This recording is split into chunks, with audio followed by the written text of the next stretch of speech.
क्या आप सोचते हैं कि मैं हमेशा मिस्टर जैकमैन था, एक अभिनेता जो इस व्यवसाय में इतनी देर से आया, 25 साल की उम्र में अभिनय पाठ्यक्रम करके? तो मुझे उम्मीद है कि आपको यह कहानी पसंद आएगी, क्योंकि मैं किसी और से बेहतर जानता हूं कि असुरक्षा और आराम क्षेत्र से बाहर निकलना क्या होता है। और मैं आपको यह बताना चाहता हूं कि आपके डर में कुछ भी बुरा नहीं है। आप उन्हें प्रगति का प्रेरक बना सकते हैं। और अगर आप असहज महसूस कर रहे हैं तो इसका मतलब हमेशा कुछ बुरा नहीं होता। हम बहुत बार आराम के एहसास की तलाश करते हैं। मैं केवल फिल्म सेट के बारे में नहीं, बल्कि जीवन के बारे में बात कर रहा हूँ। लेकिन आराम हमेशा सबसे अच्छे परिणाम नहीं लाता। मेरे बारे में बात करते हुए अगर मैं पीछे मुड़कर देखूं तो मुझे समझ में आता है कि मेरे कुछ सबसे सफल प्रोजेक्ट्स वे थे जिनके कारण मैं सबसे ज्यादा नर्वस था और शुरुआत में बहुत असुरक्षित महसूस कर रहा था। और इसमें कुछ खास है जो तुम्हें चट्टान से कूदने में मदद करेगा, जो तुम्हें सब कुछ दांव पर लगाने और जोखिम उठाने के लिए मजबूर करेगा। आप कहां होना चाहते हैं और जीवन में क्या हासिल करना चाहते हैं, यह उतना महत्वपूर्ण नहीं है जितना कि आप अपनी जिंदगी कैसे जीना चाहते हैं। आराम क्षेत्र से बाहर निकलना आपको नए क्षितिज खोलेगा। आप अपने लिए एक नई दुनिया बना सकेंगे और अपनी जिंदगी को अपने तरीके से जी सकेंगे। लेकिन सबसे महत्वपूर्ण बात जो मैं आपको बताना चाहता हूँ वह यह है कि यह अनिवार्य है। एक ना एक दिन आपको अपनी दिनचर्या छोड़नी पड़ेगी और हाँ, यह मुश्किल होगा। लेकिन क्या यह आपके जीवन में बदलाव लाएगा? बिल्कुल हाँ। मैं कैमरे के सामने थोड़ी चिंता महसूस कर रहा था। मैंने अपनी व्यक्तिगतताओं को भी नाम दिए हैं। मैं चिंतित हूँ और मैं आत्मविश्वासी हूँ। बिल्कुल, काम पर अक्सर आत्मविश्वासी व्यक्ति ही आता था। और मैं अच्छी तरह समझता हूँ कि अगर आप ऊंचाई से डरते हैं तो आप हमेशा ऊंचाई से डरते रहेंगे। डर ही नहीं जाते। लेकिन मेरी आत्मविश्वासी पहचान ने इनसे पार पाने का काम किया। कुछ दिनों में सब कुछ ठीक चल रहा था, जबकि अन्य दिनों में मैं भयानक रूप से नर्वस हो जाता था और बार बार अपने विचारों को दोहराता था, नकारात्मकता में फंस जाता था। मुझे नहीं पता क्या आप एंथनी रॉबिन्स से परिचित हैं? वह एक प्रेरक वक्ता है। यहाँ तक कि मैं आपको यह भी कहूंगा, वह हमारे विचारों और मानव व्यवहार के पैटर्न को समझने में बस जीनियस है। हम उसके साथ दोस्त थे, लेकिन मैं कभी भी उसके सेमिनारों में नहीं गया। और एक दिन मैंने उसे फोन किया और कहा, मेरे दोस्त, मैं तुमसे मिलने आना चाहता हूँ, अपने काम में एक पेशेवर। मुझे तुमसे एक सवाल पूछना है। हम मिले और उसने मुझसे कहा कि आरामदायक क्षेत्र से बाहर निकलने में सबसे बड़ी गलती कहाँ है। और मैं इन शब्दों को नहीं भूलूंगा। उसने कहा कि लोग अपने डर के साथ सबसे बड़ी गलती करते हैं जब वे कहते हैं मैं डरता हूँ, मुझे यह पसंद नहीं है, मुझे यह नफरत है, या इसे मुझसे दूर रखो। ये शब्द आपकी मदद नहीं करते और स्वाभाविक रूप से आपको और भी अधिक नकारात्मकता में ले जाते हैं। उसने मुझ पर आरोप लगाया कि हमें उन क्षणों को याद रखना चाहिए जब हम आत्मविश्वास महसूस करते हैं, उस हिस्से के बारे में जो नाम देने से डरता है, ताकि जब आप शूटिंग सेट पर जाएं तो यह समझ सकें कि डर होना अच्छा है, क्योंकि वही डर तुम्हें वहां ले गया है जहां तुम अब हो। यह हमें काम करने और आगे बढ़ने के लिए प्रेरित करता है। मेरे मामले में डर मुझे फिल्मों पर और अधिक मेहनत करने के लिए प्रेरित करता है। एंथनी रॉबिन्सन ने मुझसे कहा, इस डर को स्वीकार करो और मेहनत करो, और जिस दिन तुम शूटिंग सेट पर जाओगे उसे धन्यवाद कहना। लेकिन अब तुम्हारी जरूरत नहीं है। बाहर मेरी आत्मविश्वासी हिस्से को आने दो। मैं उन भावनाओं को समझता हूँ जब तुम्हारा काम तुम्हारे लिए वास्तव में महत्वपूर्ण होता है और तुम अपने डर के कारण असफल होना नहीं चाहते कि तुम खुद ही सब कुछ खराब कर देते हो। जब मैं ऑस्कर समारोह की मेजबानी कर रहा था तो मेरे मन में यह विचार नहीं जा रहा था कि वाह, ये तो 1 अरब दर्शक हैं, लेकिन मैं बस खुद से कहता रहा, याद है, तुम अभी भी सिडनी के मारूंगी के वही लड़के हो। हाँ, तुम ऑस्कर की मेजबानी कर रहे हो, लेकिन इसका आनंद लो। मेरे लिए सौभाग्य से, जो मैं आप सभी के लिए चाहता हूँ, मुझे यह एहसास हुआ कि ऐसे क्षणों में सबसे महत्वपूर्ण एकमात्र लक्ष्य पर टिके रहना चाहिए, बस आनंद लेना। इसलिए मैं ईमानदारी से सभी के साथ दोस्ताना रहने की कोशिश करता था। और ऑस्ट्रेलियाई और फिल्म उद्योग में सभी एक दूसरे के साथ बातचीत करते हैं, और अगर कोई तुम्हारे बारे में मजाक नहीं करता तो इसका मतलब है कि वे वास्तव में तुम्हें पसंद नहीं करते, और यह समस्या बन सकती है। जब मैं पहली बार अमेरिका आया तो मैंने देखा कि एक अनकहा नियम है कि अभिनेताओं को परेशान नहीं करना चाहिए। उनके पास काम करने के लिए अपनी जगह होनी चाहिए। कोई भी इस बारे में सीधे नहीं बोलता, लेकिन मैंने ऐसी कहानियां सुनी हैं कि अभिनेता की आंखों में देखना नहीं चाहिए और इसी तरह की बातें। मैं खुद इससे पहले कभी नहीं मिला, लेकिन मैंने समझा कि यह एक अनकहा नियम है, अभिनेता की शांति को न तोड़ना और उसे अपना काम करने देना। शायद ये अभिनेता के अपने किरदार और शैली में डूबने की प्रक्रिया से जुड़ा है, मुझे नहीं पता।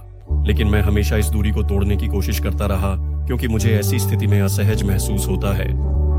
मुझे टीम से मेरे बारे में मजाक सुनना कहीं ज्यादा अच्छा लगता है, बजाय इसके कि वे मुझे मिस्टर जैकमैन जैसे बेवकूफी भरे तरीके से बुलाएं, और कुछ नहीं। मुझे प्रोजेक्ट पर टीम वर्क का एहसास पसंद है। ये अच्छा लगता है कि हम सभी एक ही चीज चाहते हैं। सब कुछ इसीलिए है क्योंकि मैं इस बिजनेस में तुरंत नहीं आया।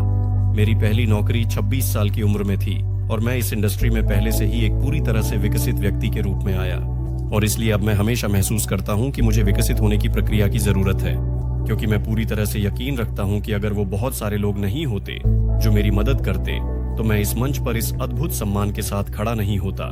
मुझे पता है कि सभी ने अपनी टीम, एजेंटों और अन्य प्रतिभागियों का धन्यवाद करने की आदत बना ली है। ये इस बिजनेस में एक औपचारिकता बन गई है। लेकिन मैं हॉलीवुड आया जब मेरी उम्र लगभग 30 साल थी। मैं अब बच्चा नहीं था और मुझे यकीन था कि मैं लोगों को थोड़ा बहुत समझता हूँ। असल में मुझे कुछ भी समझ में नहीं आया, और आगे चलकर मैंने हजारों लोगों से मुलाकात की, लेकिन उनमें से 3 आज भी मेरे साथ हैं 15 साल बाद। मेरे द्वारा काम करने के लिए लोगों को चुनने का तरीका ऑस्ट्रेलियाई सिद्धांत अच्छे आदमी पर आधारित था, क्योंकि मुझे नहीं पता था कि कोई अपनी नौकरी कितनी अच्छी या बुरी तरह से कर सकता है। दिखने में ये सभी हमेशा मुझे बेहतरीन लोग लगे, इसलिए मैंने बस नियमों को लागू किया। अगर ये लोग अच्छे लगते हैं, अपने शब्द और काम के प्रति वफादार हैं, तो ये मेरे लोग हैं। मैं उनकी ईमानदारी को देखता रहा और उनके साथ काम करने के लिए सहमत हो गया। ऐसे विचारों को मेरे परिवार ने मुझ में विकसित किया। और अगर आप एक बड़े परिवार में पैदा हुए हैं और आपको बच्चों की परवरिश अकेले ही करनी पड़ रही है, तो यहाँ एक संगठन प्रणाली की जरूरत है। मैं इस निष्कर्ष पर भी वयस्क जीवन में पहुंचा। बिल्कुल, अब यकीन करना मुश्किल है कि सब कुछ अच्छी तरह से व्यवस्थित था, क्योंकि हम बच्चे थे, लेकिन हमारे पास जिम्मेदारियों का एक कार्यक्रम था। सप्ताह में 5 कार्य दिवस थे और हर एक 5 बच्चों के पास अपनी अपनी जिम्मेदारियां थीं। बिल्कुल, सप्ताहांत में सब कुछ अलग था, लेकिन सप्ताह के दौरान हम में से हर एक अपने अपने दायित्वों को निभाता था। एक दिन मैं बर्तन धोने की मशीन का ध्यान रखता था, दूसरे दिन रात का खाना बनाता था, फिर कोई लंच का ध्यान रखता था, कपड़े धोता था, और इसी तरह। हर सोमवार की शाम हम सब मिलकर साफ कपड़े सहेजते थे। शनिवार को हमारे पास अनिवार्य काम होते थे और रविवार को हमारे पिता ने शब्बात का सख्ती से पालन किया। हम रविवार स्कूल जाते थे और फिर हमारे पास पारिवारिक भोजन होता था। सब कुछ इतनी अच्छी तरह से व्यवस्थित था, और मैं अपनी तरफ से 8 साल की उम्र से ही अपने कपड़े धोता और इस्त्री करता था। हाँ, मुझे पता था कि और भी बच्चे हैं जो घर के ऐसे काम नहीं करते, लेकिन मेरे लिए यह सामान्य था। आज भी अगर कोई मेरे लिए खाना बनाता है तो मैं अपने आप उठकर अपने लिए सफाई करने लग जाता हूँ, क्योंकि अगर तुम खाना बना रहे हो तो तुम सफाई नहीं कर रहे हो। और इसके विपरीत, ये सारी बातें मैंने अपने पिता से सीखी हैं। इसके लिए यह जीवन और मृत्यु का सवाल था। एक पिता जिसके 5 बच्चे हैं और जो पूर्णकालिक काम करता है। इस तरह मैंने अपने अनुभव से समझा कि हर किसी को अपना योगदान देना चाहिए और देना चाहिए।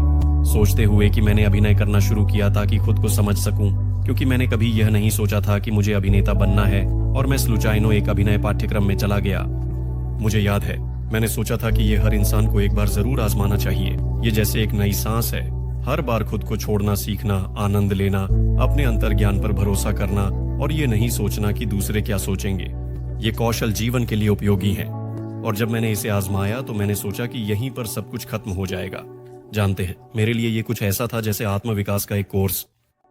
मैं 26 साल का था जब मैंने अपनी पहली नौकरी पाई। हाँ, इसमें थोड़ा समय लगा। मैं एक धीमा छात्र था, और इसके अलावा युवा अवस्था में सब कुछ मेरे लिए बहुत महत्वपूर्ण था। मैं बेहद आत्मालोचनात्मक था, केवल अभिनय में नहीं। अब मैं पीछे मुड़कर देख सकता हूँ और खुद से कह सकता हूँ, अरे ये तो बस एक क्रिकेट का खेल था, एक हार ये दुनिया का अंत नहीं है। लेकिन तब मुझे ऐसा ही लगता था। मेरे करियर की शुरुआत में सब कुछ ऐसा ही महसूस होता था, बेवजह बढ़ा चढ़ाकर। और अब यह तो मजेदार है, अगर मुझे कोई भूमिका नहीं मिलती या कुछ ठीक नहीं होता तो ऐसा लगता था कि कोई विकल्प नहीं है, मैं और ऊपर नहीं उठ पाऊंगा। लेकिन जैसा कि पता चला, कुछ चीजों को थोड़ा आसान तरीके से लेना चाहिए। मेरी जिंदगी में एक और महत्वपूर्ण चीज निर्णय लेना बन गया। मैंने अपनी गलतियों से सीखा, कभी कभी ऐसा करते हुए जो गलत लगता था, अपनी अंतर्ज्ञान को नजरअंदाज करते हुए जो बेहद कठिन था। अब मैं ऐसी स्थितियों से बचने की कोशिश करता हूँ, और अगर मैं असफल भी होता हूँ तो मैं सच में उस पर विश्वास करता हूँ जो मैंने किया, जब मैंने वह चुनाव किया, और यह पूरी तरह से सामान्य है। मैं बस अपने आप में विश्वास रखता हूँ। अगर तुम अपने साथ ईमानदार हो और जानते हो कि तुमने यह या वह चुनाव क्यों किया, तो तुम्हारे लिए जीना बहुत आसान हो जाता है, चाहे उन निर्णयों का परिणाम कुछ भी हो। बस इस तथ्य को स्वीकार करना चाहिए कि तुम अपने चारों ओर सब कुछ नियंत्रित नहीं कर सकते। लेकिन तुम अपने इरादों और अपनी अच्छी इच्छाओं को नियंत्रित कर सकते हो, साथ ही अपनी भागीदारी की डिग्री भी। जब तुम परिणाम के विचार से मुक्त हो जाते हो तो तुम्हारी भागीदारी कहीं अधिक गहरी हो सकती है, क्योंकि तुम भविष्य के बारे में नहीं सोचते और तुम्हें आगे नहीं बढ़ना चाहिए, तुम इसे यहाँ और अभी करते हो। मैं बस एक लड़का हूँ जो सिडनी के उत्तर में वरुणा के उपनगर से नहीं है, और मेरे पास बहुत से लोग हैं जिनका मैं धन्यवाद करना चाहता हूँ। मैं बेहद आभारी हूँ। बहुत से लोगों ने मुझ पर विश्वास किया जब मैं खुद पर संदेह कर रहा था। कोई मुझसे ऐसी गहरी भावना के साथ प्यार करता है जिसके बारे में मैं सोच भी नहीं सकता था।